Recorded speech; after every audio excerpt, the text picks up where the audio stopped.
Bonjour à toutes et à tous, heureux de vous retrouver pour la tranche info en direct sur votre antenne Canal 10 Télévision avec au programme de cette soirée Info 10, le journal local et régional qui sera suivi du Focus, une heure de débrief sur l'actualité locale. En première partie, je recevrai Daniel Annonay qui est directeur général de la mutuelle UFR. On parlera de ce type d'établissement après cette période de Covid et avant effectivement les bouleversements économiques mondiaux. En deuxième partie, je recevrai Luc Hubert Séjor qui nous donnera un petit cours de créole. N'oubliez pas que le mois d'octobre est techniquement consacré au créole. Bon, on l'oublie assez vite, hein, mais ce sera une petite piqûre de rappel après la coupure pub. Mais pour l'instant, place au JT.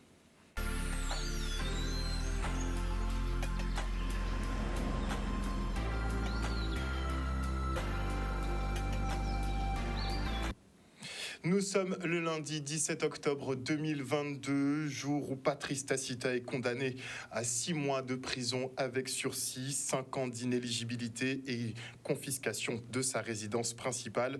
Le tribunal de Fort-de-France l'a reconnu coupable de fraude fiscale et sociale entre 2013 et 2019, période pendant laquelle l'avocat ne se serait pas acquitté de l'impôt sur le revenu, de la taxe d'habitation, de la taxe foncière, de la TVA et de la contribution foncière des entreprises. Plus de 500 000 euros non déclarés qui lui valent donc cette condamnation. Il conserve tout de même le droit d'exercer sa profession d'avocat. Et aujourd'hui, c'est la journée mondiale du refus de la misère. En Guadeloupe, 34% de la population vit sous le seuil de pauvreté, soit avec moins de 900 euros par mois. Un taux largement supérieur à celui de la France hexagonale qui s'élève à 14%. Des chiffres encore plus alarmants concernant l'extrême pauvreté, 12% ici en Guadeloupe contre 2,1% au national. Un constat qui pousse effectivement les associations ou la maison Saint-Vincent, par exemple, a redoublé d'efforts pour venir en aide aux personnes en difficulté, sachant que la situation est en train de s'aggraver. Le reportage. C'est aujourd'hui le 17 octobre, c'est la journée mondiale du refus de la misère. Et à ce titre-là, la Maison Saint-Vincent, comme chaque année, marque vraiment le pas sur cette journée-là. Et nous avons été quelque peu frustrés puisque les 2 années de Covid n'ont pas permis que nous puissions effectivement porter cette journée-là dans toute la dimension que ça aurait pu être. Donc, nous avons profité vraiment de cette année-ci pour qu'on puisse marquer au travers d'une programmation très enrichie d'animation, de repas améliorés, de friperies et de diverses activités, être ensemble avec les usagers, mais pas simplement nos usagers, mais toutes les personnes qui se retrouvent en situation difficile et se retrouvent aussi au niveau de cette journée mondiale du refus de la misère. Pour nous permettre de continuer justement cette mission, en tout cas ces missions qui consistent dans un premier temps à pouvoir offrir un repas, à pouvoir offrir des vêtements, à pouvoir tout simplement exister, puisque c'est leur lieu de vie, il faudrait que la population, même si la conjoncture elle est difficile pour tout un chacun, que ces personnes puissent offrir selon leurs possibilités, leur disponibilité, soit aussi du bénévolat, parce qu'on a besoin aussi de bénévoles aussi, mais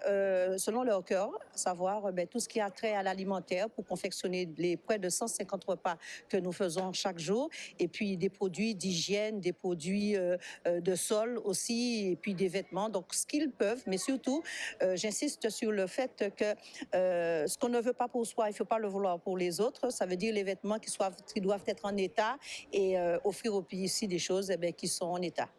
Et par votre biais, je profite vraiment pour remercier nos donateurs, ceux qui nous ont toujours soutenus depuis de nombreuses années, qui continuent de nous soutenir et qui sont dans l'ombre aussi, mais qui néanmoins sont avec nous, surtout pour cette journée-là. Et les opérations de solidarité envers les sinistrés de la tempête tropicale Fiona se poursuivent. Les membres de l'association Saint-Vincent de Paul se sont rendus à Rivière-des-Pères ce week-end. Le reste en images. La Guadeloupe est un pays avec une population très solidaire et résiliente. Et dès que nous faisons appel aux dons, très souvent, les gens se mobilisent. Et c'est ce que nous avons trouvé au sein même de notre société Saint-Vincent-de-Paul, qui est formée de 9 conférences. Les conférences, ce sont des équipes de bénévoles. Donc nous en avons 4 en Grande-Terre et 5 en Basse-Terre. Donc toutes ces conférences se sont mobilisées. Mais nous avons aussi voulu nous joindre au Kiwanis, qui a mobilisé une équipe pédagogique au niveau du pensionnat de Versailles, et des enfants ont su récolter du matériel scolaire, prendre dans leurs petites affaires pour aussi faire ce geste solidaire pour tous les enfants sinistrés de Rivière-des-Pères. Mon fils a adhéré à l'association des caquistes depuis 2 ans à Versailles. Donc là, on est venu apporter lui, il est venu apporter des vêtements qu'il avait en solidarité aux autres enfants de Rivière-des-Pères. Ce sont des enfants qui sont très motivés et ce sont des enfants également qui ont un fort caractère, un caractère moral, développer également ce fort caractère moral pour leur permettre également de s'intéresser aux autres, de servir les autres, mais aussi bien sûr de développer des compétences, les apprentissages à travers les projets qu'ils mettent en place, des actions qu'ils mettent en place. Ce sont, comme on dit, ce sont des prétextes pour pouvoir développer, apprendre, mieux apprendre. L'association CAKIDS, pour moi, c'est aider les autres qui sont en difficulté. C'est une association qui aide la commune, qui aide les enfants, qui fait des dons. C'était très important parce qu'on est vraiment à l'écoute de notre fils. Et ce qui est important pour lui, voilà, il faut qu'on ait quand même qu'on soit vraiment à l'écoute de notre enfant parce que c'est très rare que des enfants adhèrent à des associations ou soient très actifs, impliqués dans les associations. Donc, on doit les accompagner. Et on se rend maintenant à Terre-de-Haut-les-Saintes, où la Ligue contre le cancer s'est rendue pour effectivement sensibiliser sur cette maladie. J'avoue que quand on a reçu l'invitation, la demande de la ville des Saintes, Terre-de-Haut, pour pouvoir avoir une manifestation sur leur territoire, c'est sans hésiter que nous avons répondu présent, puisque nous allons à Marie-Galante, mais nous avons aussi des patients, des malades sur le territoire des Saintes, et il était important que nous soyons là, rencontre de ces femmes, rencontre de la population pour leur dire qu'ils sont peut-être l'île d'à côté, mais ils font partie de notre île. C'est très important pour nous qui sommes sur une île. Nous n'avons pas la possibilité tous les jours de pouvoir, quand nous sommes malades, de pouvoir voyager. Nos aidants même, eux, ils travaillent aussi. Et quand on a quelqu'un qui est malade, c'est, comme disait la dame tout à l'heure là, c'est toute la famille qui est malade. À Terre-de-Haut, d'une manière générale, on a déjà une offre de santé un peu réduite. Donc il est clair pour nous que quand des occasions comme ça s'offrent à nous, nous comme je dis, on saute à pieds joints dessus et ça nous donne un moyen supplémentaire de donner l'information, de former, d'informer, de discuter, de partager les expériences vécues. Partir sur la Guadeloupe, c'est compliqué pour les malades. Partir en métropole, c'est compliqué pour les malades. Alors, ce qui fait que pour nous, les Îliens, il faudrait que l'État ou les associations comme ça viennent nous voir plus souvent, nous montrer ce qu'il y a à faire, ce qu'on peut faire et ce qu'ils peuvent faire pour nous, surtout ça. Tout le monde, oui, a droit à l'information, tout le monde a le droit justement de savoir quoi faire, comment se dépister, mais aussi tout le monde doit avoir accès aux soins, tout simplement. La communauté d'agglomération Cap Excellence présente la zone artisanale et économique de Dotémar aux agents de la fonction publique territoriale. L'objectif, présenter les réussites de cette nouvelle zone économique afin de les reproduire certainement ailleurs. Regardez. Nous avons été saisis par l'un des représentants du CNFPT de la Guyane et qui, justement, à travers cette formation de développeur territorial, a voulu que Cap Excellence fasse une présentation, une visite d'une de ces ZAE, et en particulier la ZAE de la Providence, donc la ZAC de Dotémar.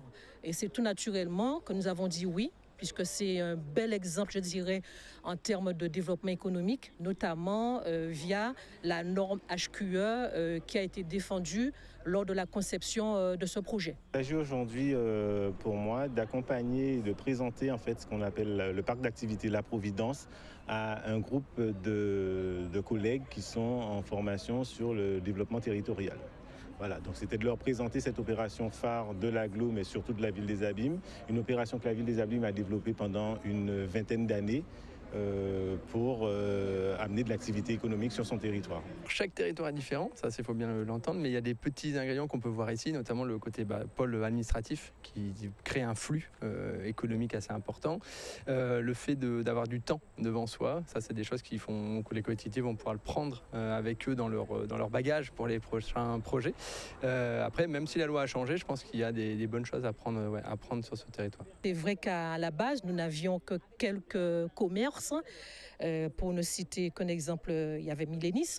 Et on se rend compte qu'aujourd'hui, nous avons de vrais quartiers, une vraie zone d'activité avec notamment les administrations qui sont présentes, la CAF, la sécurité sociale. Nous avons d'autres espaces de grands commerces aussi qui sont très fréquentés par la population guadeloupéenne, mais également des espaces de loisirs, de sport, de détente. Donc c'est une zone qui a vocation, je dirais, à brasser toutes les activités commerciales, économiques du territoire de Cap Excellence. C'est aussi la proposition aux acteurs économiques qui a fait que ça se développe autant.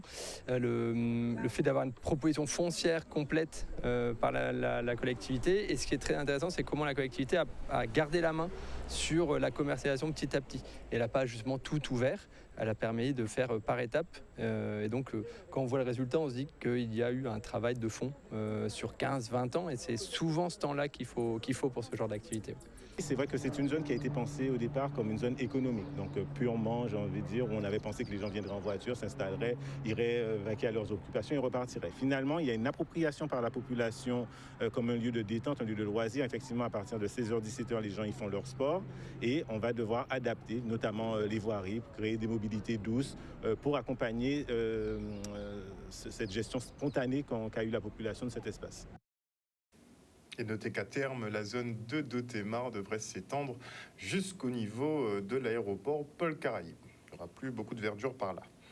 Et la communauté d'agglomération du Nord Basse-Terre, elle dévoile son logo. Il y a 2 mois, la collectivité lançait un concours pour la création de sa nouvelle identité visuelle. Et c'est l'œuvre de Alison Anaïs qui a été retenue parmi les 105 projets soumis au vote. Le reportage.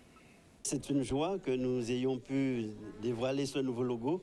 Il y a à peu près 2 mois ou 3 mois, nous avons lancé cette campagne. Et ce que nous avons voulu, c'est que les administrés du Nord Basse-Terre puissent y participer et que ce logo, même avant même qu'il ne soit dévoilé, puisse permettre de créer, de renforcer les liens entre les différents habitants, entre différentes communes. Ce logo représente la CNBT, la communauté, son dynamisme, l'environnement, la nature, le développement économique, et le tourisme et le sport. Je tiens à signaler qu'il y a eu 105 participants. On a reçu 105 projets, 105 personnes qui ont pu concourir à ce concours. Et ensuite, la population a voté, puisque c'était le principe. Nous voulions qu'il y ait une sélection de 10 logos choisis par la population. Et j'avoue que j'étais aussi très satisfait de voir le nombre de votants, 3000 votants, et qui ont pu choisir ces 10 logos. Et aujourd'hui, donc, le jury a pu délibérer. Et la délibération, de manière quasi unanime, s'est portée sur le choix de ce logo. Ma très grande satisfaction aussi, c'est de voir, au-delà de cette participation, comment ils ont contribué, la présentation donc, des différents jeunes qui ont participé à ce concours. Et d'ailleurs, j'ai pris l'engagement que dans notre campagne de communication, que nous puissions travailler avec eux, puisqu'il y a de la compétence, il y a de dynamisme, il y a de la création. Et c'est une très grande fierté pour moi en tant que président de la CNBT. Et une fois par an, la conférence TEDx permet à des orateurs guadeloupéens de propager à travers le monde des idées qui valent la peine d'être diffusées. En 12 minutes, les speakers exposent une vision, un projet qui pourrait changer le monde. Et cette année, ça tournait autour de la nature. Regardez. La conférence TED, c'est une conférence qui a lieu une fois par année et qui permet de réunir des personnes qui ont mis en œuvre des idées qui méritent d'être diffusées. Voilà, donc on sélectionne une dizaine de speakers, on les appelle comme ça. Donc ce sont des personnes qui vont prendre la parole pendant 12 minutes. C'est une prise de parole dans un format très spécial sur un tapis rouge. Et l'objectif, c'est de diffuser, c'est de percuter les esprits. C'est de faire passer des messages qui permettent de faire avancer le territoire. Speaker, en fait, c'est TEDx recrute donc des personnes qui ont des choses à développer et à dire et qui estiment, eux, être intéressants. Justement, les choses qui vont être développées. Et donc, Noémie et moi, ce que nous allons développer, c'est surtout ce phénomène de rencontre interculturelle, puisque Noémie vient d'une autre culture que la mienne. Et ensemble, nous avons créé quelque chose qui est cohérent. Et donc, TEDx a beaucoup apprécié justement notre duo Eva Yana et nous le proposons ce soir et expliquer justement comment nos différences font nos forces. C'est bousculer les consciences en faisant venir sur scène des personnes qui n'ont rien à voir les unes avec les autres, des sujets qui n'ont rien à voir les uns avec les autres. Cette année, le thème de la conférence, c'est « Optimiste par nature ». Mais en fait, parce qu'on veut, on veut insuffler cet optimisme, la situation est tellement compliquée aujourd'hui et tellement complexe qu'on veut insuffler cet esprit. Mais ce n'est pas un thème qui est donné aux speakers de suivre. Voilà. On n'a pas la prétention d'inspirer, mais en tout cas, nous avons été inspirés par des personnes qui avaient en tout cas le même type de message.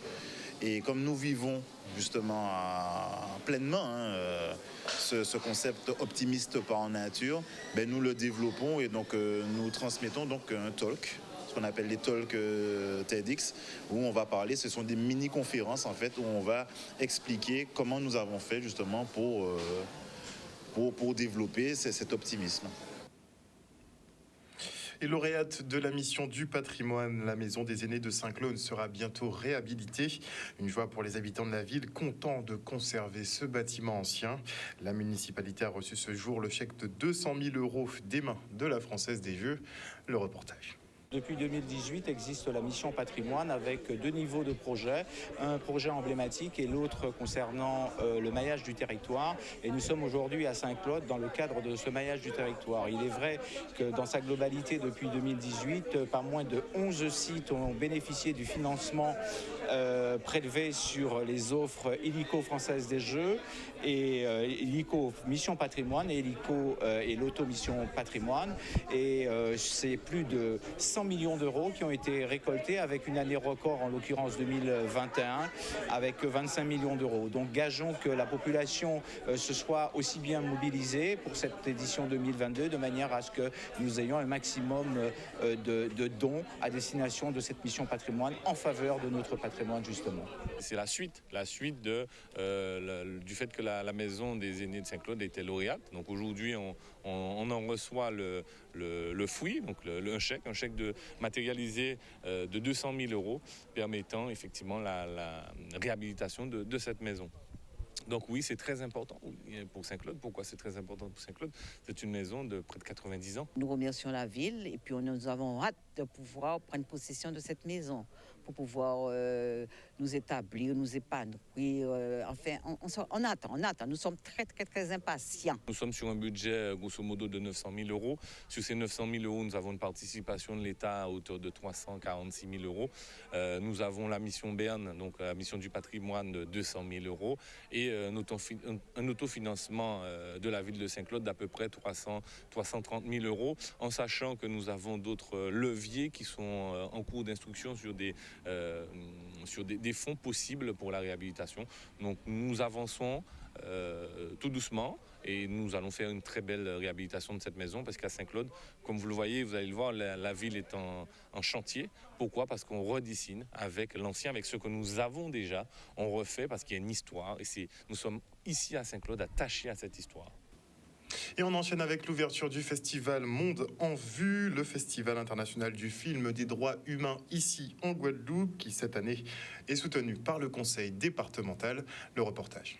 Nous sommes très heureux de pouvoir accueillir donc, ce festival. C'est la première fois que le conseil départemental est au point de départ de celui-ci. L'occasion pour nous donc, de réaffirmer notre volonté que de soutenir la filière cinématographique et surtout de pouvoir faire la promotion de toutes ces œuvres qui sont faites donc, sur le pays Guadeloupe, et de pouvoir aussi accompagner, que ce soit nos acteurs, mais toute la filière dans le cadre de cette internationalisation, mais surtout leur donner les moyens de pouvoir faire la promotion et de pouvoir vendre leurs œuvres au-delà de la Guadeloupe. La région se doit aussi de pouvoir participer à l'éducation à l'image, puisque vous savez que les festivals contribuent à cela. Le public sera nombreux, et puis c'est l'occasion aussi pour ce public de pouvoir découvrir des œuvres d'ici, mais d'ailleurs, bien sûr, et notre capacité à pouvoir produire des films, des documentaires, des courts-métrages, c'est pour permettre aussi que ces documentaires, ces films soient vus. C'est un festival de films comme les autres, mais c'est beaucoup un festival d'idées. Donc on a des conférenciers, des universitaires, des écrivains qui viennent et on échange, on a des idées, on les partage. On reçoit souvent des gens qui ont sorti un livre, qui ont développé une pratique activiste ou autre, voilà. Ce sont des films qui sont de qualité, comme je disais, avec des sujets qui sont fort importants. Et donc, voilà, je suis déjà impatient de pouvoir les visionner avec les autres membres du jury et donner notre avis sur ces œuvres. Et notez que la France, les États-Unis, le Royaume-Uni et l'Ukraine font partie des 9 pays qui ont voté contre une résolution des Nations Unies qui appelle à agir contre le racisme. Le Royaume-Uni, lui, effectivement, a précisé qu'il s'opposait à cette mesure puisque ça impliquerait effectivement une réparation pour les crimes perpétrés pendant la période esclavagiste. Et l'artiste haïtien Michael Benjamin, dit Mika Ben, s'est éteint sur scène en plein concert à Paris ce samedi soir. Le chanteur qui performait aux côtés de Karimi a été pris d'un malaise cardiaque et n'a pas pu être réanimé. Il est décédé à l'âge de 41 ans. Effectivement, toute la communauté lui rend de vibrants hommages. Il a pu quand même faire une très belle dernière prestation. Regardez. And I'm reminiscing on the way you ride, on the way you ride. I want you down 'cause you're so damn fine. I think you got me under your spell. You love the whisper of your spell on my skin. Girl, I can't wait to hear you say, baby, I miss you. That's the shot. Oh, I miss you. It is so big. Eh bien, le jour J est arrivé, on est excités, on est à point et je pense que, comme on dit en Haïti, nous mûs.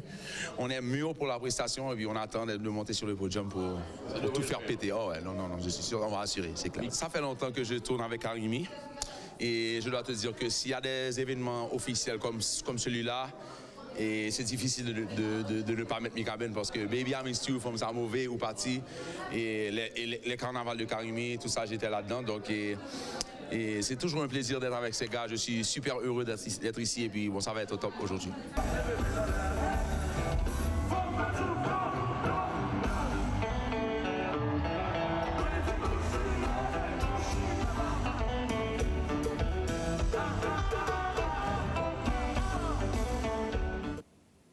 Mika Ben qui montrait de gros signes de fatigue avant sa dernière entrée sur scène, mais il tenait effectivement à finir donc cette prestation. Voilà, chers téléspectateurs, nous sommes arrivés au terme de ce journal. Merci pour votre fidélité à ce programme. N'oubliez pas que sur Canal 10 Télévision, vous faites l'information que nous diffusons. Le journal local revient demain à 18h30. Passez une bonne soirée sur notre antenne. Bisous, bisous tout le monde.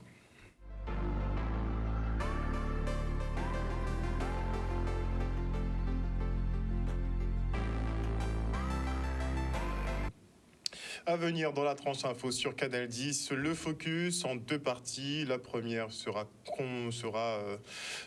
justement consacrée à l'activité des mutuelles dans cette ère de grands bouleversements économiques. Nous recevrons Daniel Annonay, le directeur général de la mutuelle UFR. En deuxième partie, nous serons avec Luc Hubert Séjour. On prendra un petit cours de créole. On fera ça plusieurs fois par semaine jusqu'à la fin du mois et peut-être même après, s'il peut. Ce sera donc après la coupure pub. Mais avant cela, je dis bonsoir à Marie-Lou, à Kitoun Cyprien, à Rulé Steve, à Wilma Blondeau, à Moïse Caramel, à Marie-Hélène Borès, à Odia Villeroy, à Perle de Carukira, à Eddie Félix, à Moïse Tézénas, à Jimmy Kamagouvalia, à Bernaïs Lambert ou à Bernay Lambert, à Claudie Giraud-Girard. Bonsoir également à Ghislaine Calife. Bonsoir au général Franck Abar, à Viviane Coton. Bonsoir et bisous à Maggie Delaney. Bonsoir à tous ceux qui nous suivent, à Étienne Dolino ou Dolinos, je ne sais pas encore. Bonsoir en tout cas à tous ceux qui nous suivent sur les réseaux sociaux et aussi sur l'antenne de Canal 10 Télévision. On se retrouve après la pub.